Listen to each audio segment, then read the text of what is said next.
Hello everyone, Chad at Red Tone Studio here again. I've got something brand new I'd like to try. So if you've been following along, you've probably seen a lot of past videos doing microphone shootouts. But today, we're going to change it up just a little bit. I'm going to move to the other end of the mic cable and shoot out a couple of preamps. We'll start this series with some of my outboard gear, some clones of some heavy hitters that are staples in most studios from around the world. We have my Warm Audio WA273, which is a Neve 1073 clone. This is a non-EQ version, and this is going up against my brand new CAPI VP312, which is a clone of an API 312. I have recently built two of these, and you can watch that build video over here. So first, the setup. I have installed a mult into my patch bay so I can record the same mic through both preamps at the same time. If you want to know more about patch bay mults, just let me know down in the comments. For some reason that I haven't looked into that deep, I can't get phantom power to go through that mult. So if you know why, again, let me know down there. So I'm going to be shooting out these two preamps using a few different mics and also a few different settings. To get a true picture of what each of these preamps are doing, we also need to drive them hard. So, for most sources, I'll be doing a clean and a driven recording. So, let's jump in and get started. I'll come back at the end and I'll let you know my thoughts. Since only a small portion of you make it that far to the end of my videos, if this is something you enjoy, hit subscribe now. First up, we have spoken word. This is a preamp test between the Warm Audio WA273 and the CAPI VP312 using the SM7B mic. Usually I would use a cloud lifter on this mic, but again, no phantom power. This is a preamp test between the Warm Audio WA273 and the CAPI VP312 using the SM7B mic. Usually I would use a cloud lifter on this mic, but again, no phantom power. So now let's try it on my baritone vocal. I'm going to be singing through the Warm Audio WA47 and its tube power supply, split out to both preamps at the same time. You're the kind of trouble I want, and you're the kind of trouble I crave. The love you gave to me, baby, will put me in the grave. You're the kind of trouble I want, and you're the kind of trouble I crave. The love you gave to me, baby, will put me in the grave. So now let's move on to the drums. It was pointed out to me recently that I am not a drummer, and to that I reply, duh. So let's start with a snare anyway, and the mic is an SM57.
Now, did you notice my poor drumming technique?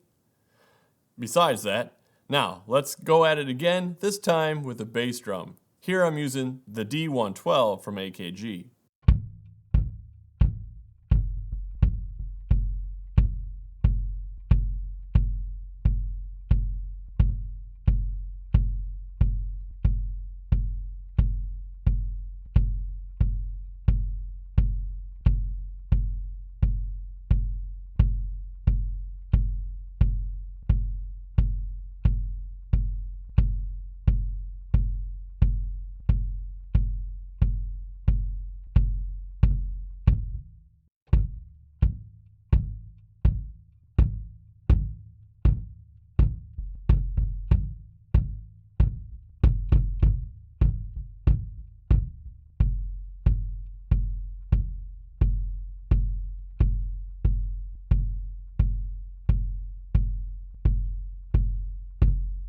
I am also not a lead guitar player. I'm beginning to wonder if I have any talent at all. We are back to the SM57 here on my homemade Tweed Deluxe with a 15-inch speaker and my favorite Telecaster.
I wanted to try both of these preamps on my acoustic guitar with my C414, but again, lack of phantom power is limiting me.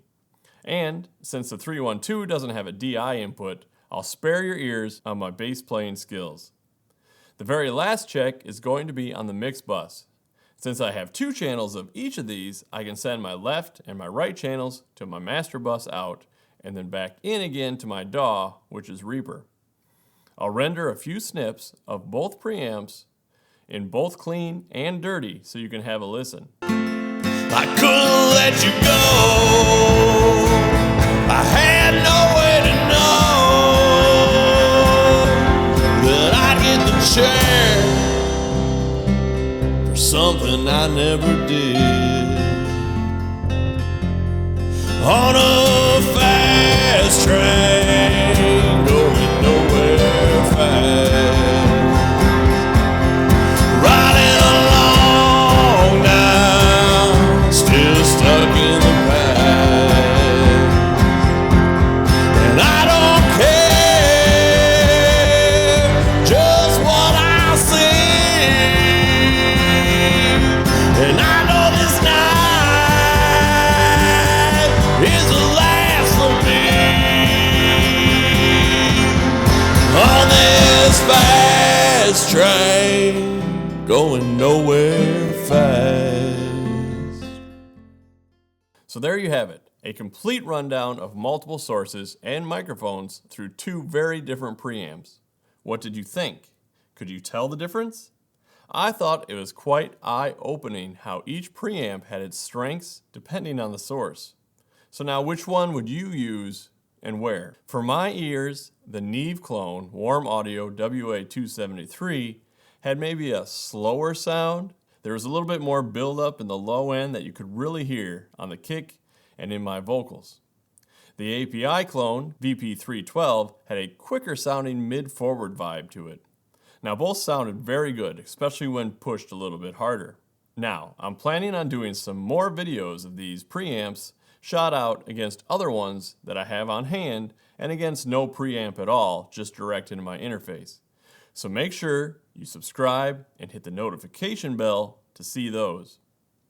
And I'd go for the Warm Audio WA273 for the sources I need a more woolly, low-end sound from, like kick, bass, or vocals. I'd use the CAPI VP312 on more mid-forward type sources like the snare, electric amps, or even my acoustic, as it can get a little bit too boomy sometimes.